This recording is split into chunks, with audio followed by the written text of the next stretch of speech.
Hello, magandang umaga sa lahat. Ito na ang work from home ma'am. Gagawa ng pang-umagahan kasi syempre kakain tayo. So ito nga, tanghali na ako nagising. Kaya ang mangyayari nito, para magiging brunch na tong kakainin namin ngayon.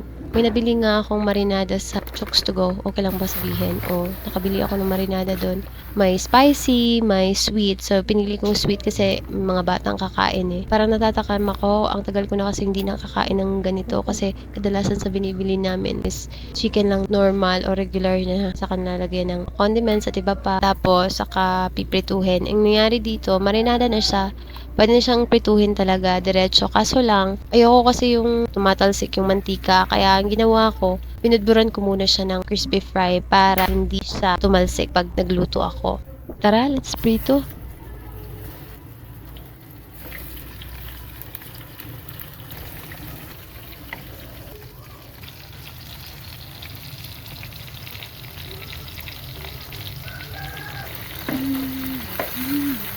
Tapos syempre kasi parang boring naman kung walang pares yung marinada natin na chicken. Kaya naisipan ko talaga na gumawa ng salad. Kala ko mahuhulog na. Sige, take two. So, ito nga yung salad na gusto ko. Para sa prito. Yung dilis lang, tsaka nilagyan ko ng pipino, bell pepper, tsaka mga anik-anik na iba. Tsaka kamatis, syempre. Ayan. Feeling ko baliktad yata yung pagkasabi ko. Dapat yung pipino na may dilis.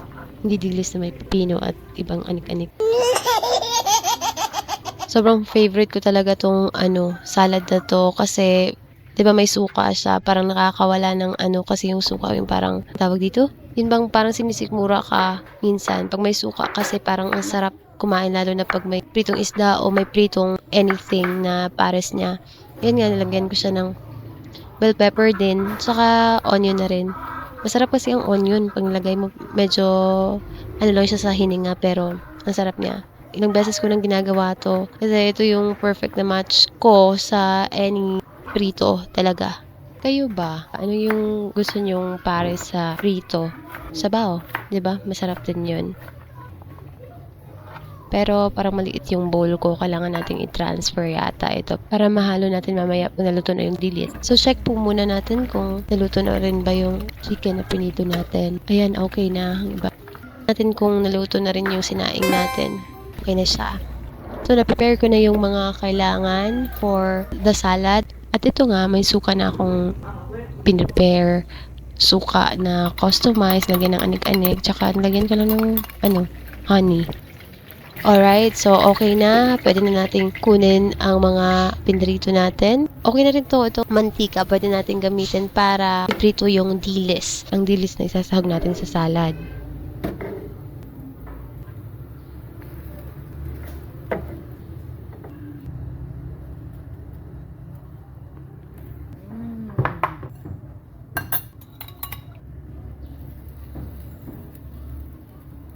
So, haluin lang natin yung ng mabuti para sumiksik sa salad natin yung sweetened na vinegar na ginawa natin.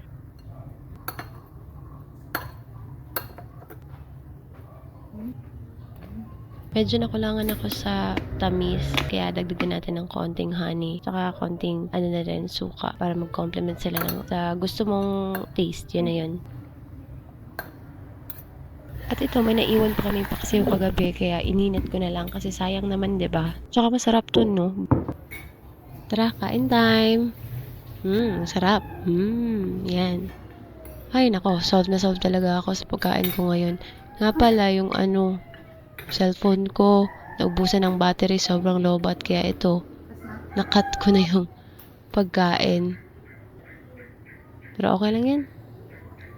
Basta, see you next time. Bye-bye!